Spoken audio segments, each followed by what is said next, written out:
Hello, it's the Brick Duo here. This is B Bricks back with another review. Today we have the Darth Vader buildable figure, set number 75111, 160 pieces, and retail for $30 back in 2015. Now, I'm gonna be straight up. There's not much good to say about this set. I think the buildable figures line was probably one of the worst sub themes of all time. Um, Not really sure what they were thinking with this thing. Um, I mean, honestly, like Bionicles back in the day sort of had the same mechanics with the joints and things like that. And I think they were sort of trying to think of how they could capitalize on that today without just bringing back Bionicle because it probably wouldn't be popular with kids, I would say, around this time. But the problem with this is Star Wars characters are people. Like, the thing with Bionicle was that they were actually, like, their own characters. Like, that's what they looked like because it was just Lego IP. Whereas this one, these characters are people and they have like robot arms and legs, and it translated so bad. So I mean, honestly, the Darth Vader one's probably one of the best looking ones just because he does have on his suit and his helmet. The ones with actual human faces are just absolutely, they just look awful. But as you can see, this one, movable joints. I mean, this lightsaber is pretty cool, to be honest. That's probably one of the coolest pieces, but I mean, honestly, just like not usable in anything else besides this set. So, and yeah, the helmet looks good as well. They came out with another version of this, and it was $40, and it came with a removable helmet and had, Darth Vader's face underneath. But to be honest, I don't think that's even worth the extra $10. I don't think it makes it any better. So yeah, here's just an overview of what it looks like, and we'll go ahead and get into the function of the set.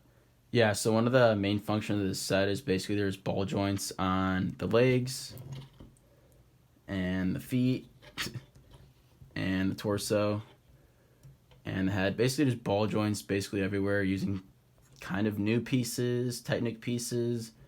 The crazy thing about this set is how many new like molds they would have had to make just for like each individual buildable figure. All these plates, all these legs, all these chest armor and everything, the helmet.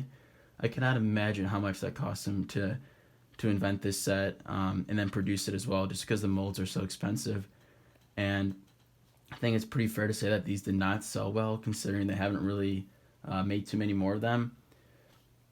Like I said, one of the cooler things I would say is sort of the arms and the lightsaber. As you can see, he sort of has the clenched fist, and I think we see that a lot. In the films, I think this is sort of a good pose for it. I mean, it doesn't look terrible. It's just, if you could just cut out the legs just don't look right. The arms just look way too bulky. Like, his shoulders are so much wider than the rest of his body. It just, like, does not look right. It does look like a robot and does not look like a human being in a suit. So, and also one thing with the lightsaber, I'm not sure what this has to do with the molding or anything, but it's like, it's clear, it's see-through on the top and the bottom, and then it's just opaque the rest of the way. So it just sort of has like a little bit of a weird, like, it's not a defect because that's just how it's made, but it's sort of just like an effect of having that kind of mold for the lightsaber. And it just doesn't really look right, to be honest. I guess just to conclude, I guess what just sort of bothers me about this set is the exposed Technic sort of in the hips and just the body size and just how it translates into these buildable figures. So honestly, just not a fan of these sets. I think we sort of got this just as sort of an experiment to see what they were, because honestly, we had a lot of Bionicle sets when they came out, and I think just growing up and sort of evolving as a collector, I realized that Bionicle isn't really a theme I'm super passionate about. Like, I think it's cool, just the history of it and everything and how it sort of saved Lego, but it's not something I actually really enjoy building or really looking at, to be honest.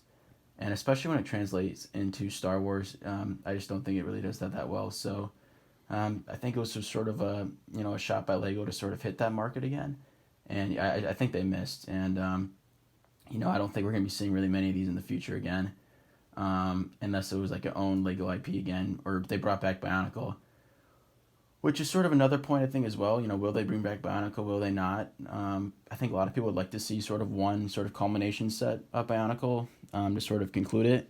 But I just think that based on how these have sold, I would be surprised if they ended up making another Bionicle set. But Yeah, like I said, not a huge fan of these Buildable figures. Probably one of the worst sub themes of Star Wars we've ever seen. And yeah, that's the review. See you guys next time.